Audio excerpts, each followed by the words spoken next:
Hi, this is one of the good sum, very simple sum ಕೂಡ ಇದು ಅಮೆಝಾನಲ್ಲಿ ಮತ್ತು sales ಫೋರ್ಸಲ್ಲಿ ಕೇಳಿದ್ದಾನೆ. Basic level some ಅಂತ ಏನು ಕೇಳಿದ್ದಾನೆ ಅಂದರೆ ಟೋಟಲ್ ರೆವೆನ್ಯೂ ಕೇಳಿದ್ದಾನೆ, ಎಷ್ಟಾಗಿದೆ ಸಮಂತ ಮತ್ತು ಲೀಸ್ ಆಗಿ ಅಂತ. ಎರಡು ಥರ ಮಾಡ್ಬೋದು. ಒಂದು ಕೇಸಲ್ಲೂ ಮಾಡ್ಬೋದು ಅಥವಾ ವೇರ್ ಕಂಡೀಷನಲ್ಲಿ ಮೆನಿ ಇನ್ಪುಟ್ ಕೊಡ್ತಾ ಇರೋದ್ರಿಂದ ಇನ್ನಲ್ಲೂ ಕೂಡ ಮಾಡ್ಬೋದು. ಸೆಲೆಕ್ಟ್ ಒಂದು ಸೆಕೆಂಡ್. ಏನು ಕೇಳಿದ್ದಾನೆ? ರೆವೆನ್ಯೂ ಕೇಳಿದ್ದಾನೆ. ಸಮ್ ಅಂದರೆ ಸಮ್ ಮಾಡ್ತಾ ಇರ್ತೀವಿ. ಏಕೆಂದರೆ ರೆವೆನ್ಯೂ ಕೇಳಿದಾಗ ಸಮ್ ಏನಕ್ಕೆ ಮಾಡ್ತೀವಿ, ಕೌಂಟ್ ಯಾಕೆ ಮಾಡಲ್ಲ ಅಂತ ಹೇಳಿದ್ರೆ ಕೌಂಟ್ ಬಂದ್ಬಿಟ್ಟು ನಲ್ಲು ತಗೊಂಡ್ಬಿಡುತ್ತೆ. ಸೊ ಅದಕ್ಕೋಸ್ಕರ ನಾವು ಮಾಡೋದಿಲ್ಲ. ಕೌಂಟ್ ಇಟ್ ವಿಲ್ ಬಿ ಯಾವ್ದು ರಿಯಲ್ ನಂಬರ್ ಇರುತ್ತೋ ಅದನ್ನೇ ತೊಗೊಳುತ್ತೆ. ಸೊ ಏನು ಸಮ್ ಮಾಡ್ತಾ ಇದೆ? Sales revenue. ಮತ್ತೇನು ಮಾಡ್ತಾ ಇದೆ? ಫಸ್ಟ್ ಇದನ್ನು ಅಲಿಯಾಸ್ ಮಾಡಿಬಿಡೋಣ. As total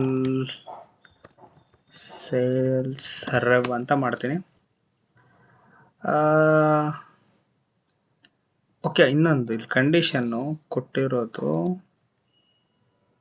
total sales of ಅಂದರೆ ಇಬ್ರದ್ದು. ಇಲ್ಲಿ ನಾವು ಸಪ್ರೇಟ್ ತೋರಿಸೋದಕ್ಕಿಂತ ಇಲ್ಲಿ ಸಪ್ರೇಟ್ ತೋರಿಸೋದು ಅಂದ್ಕೊಂಡಿದ್ದೆ ನಾನು, ಬಟ್ ಇಲ್ಲ, ಇಲ್ಲಿ ಸಪ್ರೇಟ್ ತೋರಿಸೋದಲ್ಲ, ಒಬ್ರದ್ದೇ ಆ್ಯಡ್ ಮಾಡಬೇಕಾಗುತ್ತೆ ಇಲ್ಲಿ. ಓಕೆ, ಫ್ರಮ್ ಸೇಲ್ಸ್ ಪರ್ಫಾರ್ಮೆನ್ಸ್ ಟೇಬಲಿಂದ ಸಿಂಪಲ್ ವೇರ್ ಕಂಡೀಷನ್ ಯಾವುದು? ಸೇಲ್ಸ್ ಪರ್ಸನ್ ಇನ್ ಯಾಕೆ ಬರಿತಾ ಇದ್ದೀನಿ ಅಂದರೆ ಮಲ್ಟಿಪಲ್ ಇನ್ಪುಟ್ ಕೊಡ್ತಾ ಇದ್ದೀನಿ. ಸಮಂತ ಎಸ್ ಕ್ಯಾಪಿಟಲ್ ಅಲ್ಲ, ಸಮಂತ ಕಾಮ ಲೀಸಾ. ಇಷ್ಟೇ, ಮುಗಿದಾಯ್ತು sum. I think last sum ಕೂಡ ಇಟ್ಟು 2 to 2.5. ಏನಿಲ್ಲ, ಭಾಳ ಸಿಂಪಲ್ ಇದೆ. ಡಬಲ್ ಇನ್ಪುಟ್ ಕೊಡ್ತಾ ಇದ್ದೀನಿ ಅದಕ್ಕೋಸ್ಕರ. Thanks, that's all.